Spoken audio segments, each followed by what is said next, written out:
Hey guys, welcome back. Thanks for tuning in and thanks for subscribing and liking the videos. Again, I really appreciate it.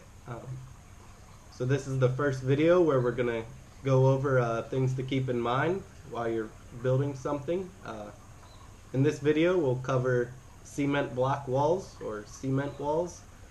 So here in Indonesia, where I live, we don't actually have cinder blocks. We have what they call as a batako. It's more just a cement block, a solid cement block. As you might know, a cinder block or a CMU block has hollow kind of gaps in the middle. So ours doesn't have that. It's just a solid, it's about 12 inches by 4 inches solid block. And then we use what's called a tiang or a pillar to support the wall. So first we'll go over some things you need to keep in mind while you're building your wall and designing your wall. And then I'll show you guys the walls I've built, just as an example. So first, before you even get started, you'd want to look, is there any codes or laws you need to follow, or any inspections you need to get done during the building process. Some inspections need to be done kind of midway through the build, so you wouldn't want to get your wall finished and then have to take it down. So once you know those guidelines you'll have to follow, you can start designing and planning your wall. What you want to build it out of, how high it is, how long it is, what kind of soil it's going into. Does it need to be waterproof or weatherproof? Is it going to be load bearing? Those are some important things to keep in mind. And the reason I say you want to think about the soil it's going in, or the substrate, or the foundation you're building it on, because each soil has what's called a load bearing capacity. And I believe an engineer would need to come out and take a soil sample and then test your soil if that's what you need to get done. And then you can see the load that soil can support. Because a wall is basically an extension of the ground. So the soil not only needs to support the wall in a vertical load, kind of a down pressure, but it also is supporting the wall from tipping over, and also not only tipping over on a beautiful day, probably when you build the wall, but also the wind. So the wall's kind of like a big sail. So heavy winds could put an extreme load on that soil, that foundation you put down to support your wall. So once you know the location of your wall, the soil it's going in, you can start looking at the footing. So the foundation of the wall is called the footing, what the wall will sit on. And some footings may require rebar. Some footings you could just dig into the ground and start laying your brick. Some you could dig into the ground and lay cement with rebar. Some may need to be framed. All just kind of different options you could go. Do keep in mind, if you're laying rebar inside your footing and you want to dig it out, not frame it, you need to keep that rebar off the ground, because the rebar needs to be covered by minimum of 2 centimeters to protect the rebar from the elements. So just keep that in mind if you do want to try to save the money on not framing your footing, just digging it out. So now that you know where your wall's going, what the soil can support, how big of a footing you need, and how much rebar will be needed in that footing, you can start estimating your materials. If you live in an area where it's easy to get the materials there, I would recommend ordering a bit less, because it's quite hard to take bricks back. You probably know they're pretty heavy and not fun to carry, so if you're a bit short and you can get the extra bricks there in an hour or so, I'd recommend going a bit short, and then save you some money as well. So then you know how much material you're going to need, where you're going to need it, you've priced it all out and everything. If they're delivering the material, you're already paying them to deliver the material. So get them to deliver it as close to the wall you're building as possible. So it saves you the time and energy of carrying the bricks around to the location of the wall. If you're already paying them to deliver it, there's no point in just dropping it off on the street. Just have them drop it off right where you need it. Got your material delivered right where you want it. It's time to start building your wall, right? No. So some other things to consider before you start putting these walls up. Do you need electric on any of the walls? Do you want plumbing on any of the walls? Maybe water spigots or outlets? You know, it's much easier to do that before you build the wall and put it inside the wall or under the footing and foundation rather than trying to drill it out and dig it out after you've built a brand new wall. Also, do you need any doors and windows? So maybe your wall, you know, you've got the length, and if you're paying someone to do it, they don't know you need a door in a certain location, so make sure you mark out where those doors and windows go, and then when you get in the rhythm of putting up the blocks, you don't forget about, oh, there's a door here, now we need to take some blocks down. Another thing to keep in mind while you're putting down your footing or those first bricks, do you need to anchor anything or support anything on top of this wall if it is load bearing? Because now would be the time to do it, so you can just set those anchors inside the wet cement instead of drilling them out. Save you a lot of time and energy, and also be a lot stronger instead of drilling them out. Now you've got everything marked and planned out and know where you want everything. One thing to consider is how many courses you can lay in a day. So a course is basically one horizontal row of blocks. So some codes require you to maybe lay 5 or 6 courses and stop for an inspection. Here I only laid 4 courses per day because as you build higher and higher on those blocks, it's putting more and more pressure on the mortar, the cement in between the blocks that hold them together. So if you build all of your wall in one day, that mortar at the bottom may be squished out from the weight of the wall above it. So yeah, like I said, I just built 4 courses high per day, let the mortar dry, and then came back the next day and continued 4 more courses. So yeah, it's the best example I have here because mostly I wanted to get them covered back up. But like I said, the sandy soil here, we had to dig down about 50 centimeters to put these boulders in. So this white paint is actually boulders. So we dug down 50 centimeters, put in the boulders, and then poured cement in them. So it's a really strong foundation to put our footing on. And then the footing is, yeah, just this first section of brown paint.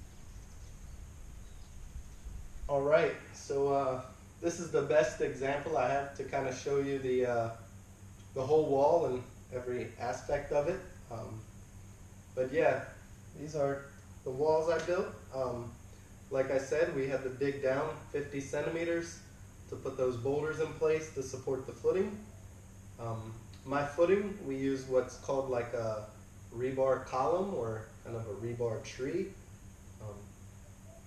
And that's to hold the concrete together and keep the cement from kind of sagging. Cement's very strong in compression, but not very strong in tension. So if there's nothing to kind of hold that cement together, when it does come into tension, it will break very easily. So yeah, we put the Bataco in, or the boulders in, sorry. Then we did our footing. I'll show you guys what I mean by that rebar column, if you don't know what that is already. The footings are all 20 centimeters by 20 centimeters, so I could keep the rebar encased inside the cement by 5 centimeters on each side. And then these are what we call the tiang, or kind of the columns or pillars. So in a cinder block wall or a CMU wall, they have those hollow gaps, and you can just put rebar straight from the footing through those hollow gaps into the top, kind of the header or the head beam to support the wall, all as kind of one solid piece. But here, those blocks don't have those hollow gaps, so we use what's called a tiang. So the footing, we use that rebar column. It runs all the way down the wall, and then these tiangs have the same rebar structure all the way through it, connecting into the rebar inside the footing. All the rebar is tied and overlapped 50 centimeters. The minimum, which I could find kind of by code, was you need 20 centimeters overlap, so I did 50. And then it's the same for the header. So the rebar goes all the way up to the top here, bends 50 centimeters inside this beam here, and this has the same rebar inside it. And again, 20 centimeters by 20 centimeters, 20 centimeters by 20 centimeters. And yeah, all the rebar I put inside these walls is all encased with a minimum of 5 centimeters cement.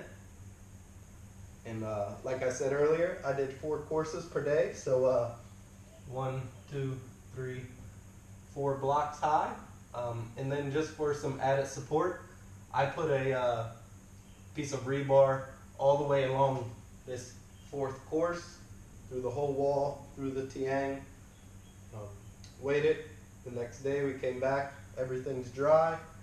4 more courses, and then again, piece of rebar all the way across the top through the tiangs. And then yeah, where the rebar wasn't long enough and needed to meet together, overlap 50 centimeters, tied it, same as the rest. And that's just to keep your wall from sagging, just a little added support. Then the tiangs and the header, you have to do last. You can't do that before the blocks are all laid. So yeah, once we got all our blocks laid up to here, you can frame out your tiangs and your header and pour that cement. And then just for, again, some more added support, peace of mind, all my blocks go inside this cement by 5 centimeters at minimum. So yeah, the end of this block is actually about right here. And same all the way up. And the blocks actually go into the cement 5 centimeters just to really hold them in place. And here, which I didn't know, I just thought was to make it look really nice, but here you don't really see a lot of the mortar pressed inside the joints of the blocks. But actually, that's adds strength to the bond of the mortar to the blocks, which makes sense once I read it. So yeah, if you don't press this mortar into the blocks, you'll kind of see gaps and where it's just falling out. But if you do press it in, it creates that seal all the way down the edge of the blocks, and it's much stronger, looks a lot nicer, and I'm sure it's a lot more water resistant, obviously, because there's no big gaps and holes in your mortar. Also, one thing I did read while I was kind of looking up the codes and considerations, if you are building a wall that's going to be a foundation for kind of an elevated structure, like a shed maybe, if it's a wooden structure going on top of this cement base you're building, you need ventilation underneath that wood to keep it from dry rotting. Because I didn't know, you don't actually need moisture for the dry rot to occur. I guess hence the name dry rot. So yeah, the wood will just basically turn into dust. So you need ventilation under there to keep those spores of the fungus moving around enough to keep them from growing and attaching to your wood. So just think about that if you are planning on building some smaller walls, to set a base for a home or a shed or something like that on. And then the other thing, the kind of layout or design I've given you is only for primary load bearing walls. So these walls can support a primary load. A primary load is the roof, people on the roof, snow, rain, wind, anything like that is a primary load. I think when you get into secondary loads, it becomes a lot more scientific, because secondary load is something where you get a cross load onto the wall, something pressuring it sideways, or something where you're adding a lot of weight onto that wall, a car maybe, or yeah, something that's just not a general weight. All right, so I don't have the rebar to show you how to make those rebar columns, or kind of trees as I would call them. To give you an example how to do that, there are some other videos maybe you could look up for that, but this is what I'm talking about. I will show you quickly, just kind of give you an idea of what you're looking for or how to do it. So those rings around the rebar, something like this, are called stirrups. And then this will be the example of our rebar. I forgot to mention, in my walls, all the rebar is number 8, and all the stirrups are number 6 rebar. So what you're going to do, you're going to pre-bend hundreds and hundreds of these, maybe thousands. On my wall, I used about 7,000 bricks and probably 20,000 of these. But basically you'll get 2 pieces of wood, 2 pieces of rebar, however long you need it, on the bottom. Then you have 2 pieces on the top here. So you've already pre-made, pre-bent many of these stirrups here. This, for example, will be a rebar. Kind of just a rough illustration what you're looking for, and 2 other things to consider. So you'll have your rebar supported, 2 on the bottom. You can kind of lay out some bricks or wood or something to support the top pieces. You'll tie on the rebar to the stirrups. There's one, maybe another one here, so on and so on. Mine are all spaced 15 centimeters apart. And then once you've made that, you have a kind of a solid column. You'll see when you make your stirrups, you have these bends where it meets. As you're making your column, you want to have the stirrups opposite of each other. So if one stirrup's here, tied to the rebar, you want your next one here, and so on. Next one will be here, just to give it some more strength, because if they're all facing the same way, it bends out pretty easily. So yeah, just keep that in mind when you are tying your stirrups to your rebar, if that's something you need inside your wall.